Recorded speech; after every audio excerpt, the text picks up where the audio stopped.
is, and General Kane, you've testified to this.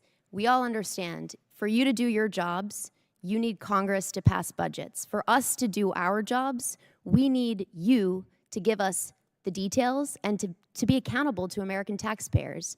And so I got to say, it's an extraordinary dereliction that as you sit here, you cannot account for billions of dollars that have already been spent. They told Americans this was about protection, security, and national interest. But listen closely to what just happened in that hearing, because beneath the political theater was something far more disturbing. The people spending billions of taxpayer dollars could not clearly explain where the money went, how it was spent, or why ordinary Americans should continue trusting a system that repeatedly fails its own audits. This is no longer a debate about left versus right. It is becoming a question of whether accountability in America is real or simply a word performed for cameras. Chair, and I we're going to recognize a gentlelady from New Hampshire, Ms. Goodlander.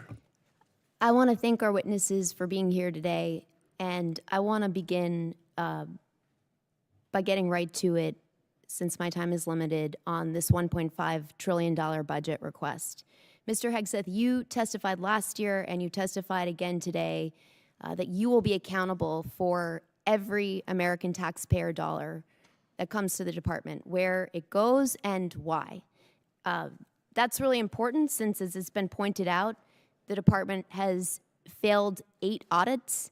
The department remains on GAO's high-risk list. The Inspector General just last year alone identified billions of dollars that could have been put to better use, and in questioned costs, that is spending that raised red flags. So this is a crisis right now in accountability of where the dollars of the American taxpayers who are in the middle of a cost crisis, where this money is going. I want to ask about your war in Iran. And Mr. Hurst, you testified earlier today that $25 billion has been spent to date. I just want to clarify that that is money, that taxpayer dollars that have been spent already in this war.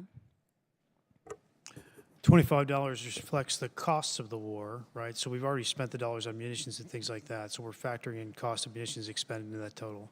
So how much of that has gone towards munitions? Does that include the munitions that have been spent to date? Yeah, that reflects the munitions that have been spent to date and other operational costs. Can you give us a breakdown of what those costs are? We'll work to get you guys a product that has a detailed breakdown of those costs. Yeah, my concern here is, Mr. Hegseth, you've testified repeatedly that you're going to be accountable for each and every American taxpayer dollar that you spend, that you're going to be accountable for the rationale. Here we are 60 days in to your war of choice in Iran, and you can't give us an answer on a breakdown of the basic breakdown of American taxpayer dollars that have been spent in your war of choice? That's a question for Mr. Hurst. Right now, as you sit here now, you cannot... We're happy to give you a breakdown. We'll provide you a product after this hearing. Well, I would love for you to give us this breakdown now and explain to us, was this unbudgeted costs, or was this something the department planned for in advance, since you were appropriated $1 trillion last year? The department deals with contingency operations all the time within its normal budget. So this was not budgeted for. My point here is, and General Kane, you've testified to this. We all understand. For you to do your jobs, you need Congress to pass budgets. For us to do our jobs, we need you to give us the details and to be accountable to American taxpayers.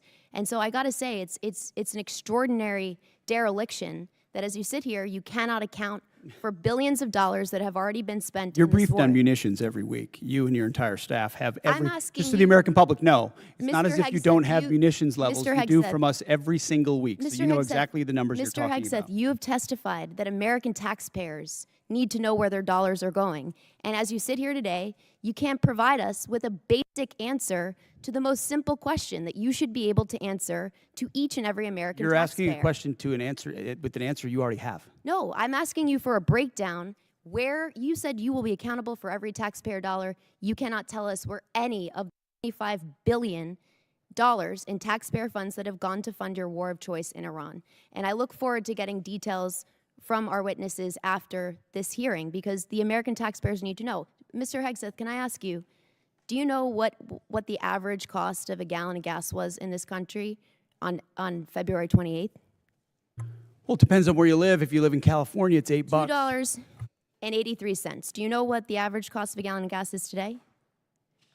Much higher in California. $4.23. I gotta say, Mr. Hegseth, you said you've got a crack economic team that's looking at the impacts of this war on the American taxpayer, and you can't answer this basic question. That should shock the conscience of every American. General Kane, I want to come back to something, a really important principle, and my time is limited. You testified to an important and bedrock principle of American law, that our service members follow lawful orders and lawful orders only. Is that right? Do you agree with the statement, quote, "The military won't follow unlawful orders"? I do. Mr. Hegseth, do you agree with that statement? I do, but understand what you're insinuating at a partisan point. I'm not. I'm actually quoting you directly, Mr. Hegseth, from April 12th, 2016. And I appreciate that on the record, you've clarified this important principle of American law. Gentlelady's time's expired. Chair, I What made this exchange dangerous wasn't the shouting. It was the calm exposure of a deeper contradiction. On one hand, officials repeatedly promise full accountability for every taxpayer dollar. On the other, when pressed for specifics about billions already spent in a growing conflict, the answers suddenly become delayed reports, future breakdowns, and vague operational language. Americans watching this should ask themselves a simple question: if the government can track missiles in real time across continents, how can it struggle to immediately explain where billions of dollars went? And more importantly, why does accountability only seem to arrive after public pressure forces the conversation into the spotlight?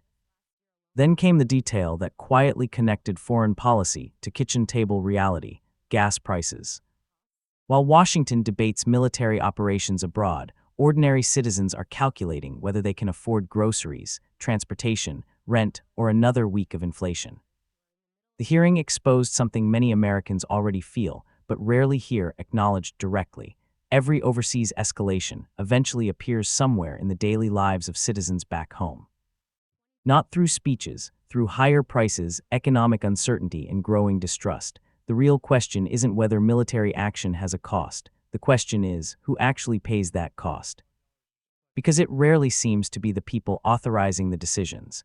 And perhaps the most revealing moment came at the end, when the conversation shifted toward lawful orders and military obedience.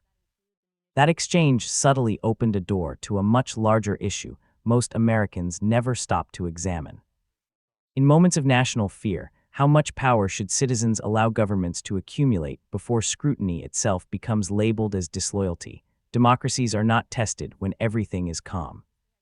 They are tested when urgency becomes the justification for secrecy, speed, and unchecked spending. So maybe the real story here isn't the politicians arguing across the table. Maybe the real story is whether Americans are still asking hard questions before surrendering more money, more trust, and more authority to systems that increasingly struggle to explain themselves.